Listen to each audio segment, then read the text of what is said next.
గత పాలకులు దోపిడీకి పాల్పడ్డారని సంచలన వ్యాఖ్యలు చేశారు మంత్రి తుమ్మల నాగేశ్వరరావు.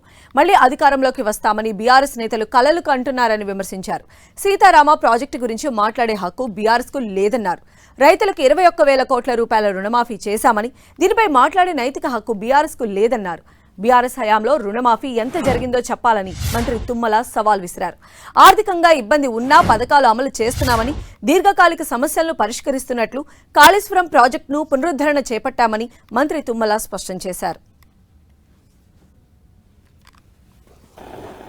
మీరు, మీ కుటుంబం, మీ తాబేదారులు, భజన చేసే కొద్ది మంది వ్యక్తుల యొక్క దోపిడీకి గురైనటువంటి తెలంగాణ ప్రజల ఆక్రోశంతో మిమ్మల్ని అధికారం నుంచి దూరం చేస్తే, ఇంకా సిగ్గు లేకుండా ముఖం పెట్టుకొని తెలంగాణ ప్రజల్ని మేము మళ్ళీ అధికారంలోకి వస్తామని చెప్తున్నారో ఆ భగవంతుడికి తెలియాలి.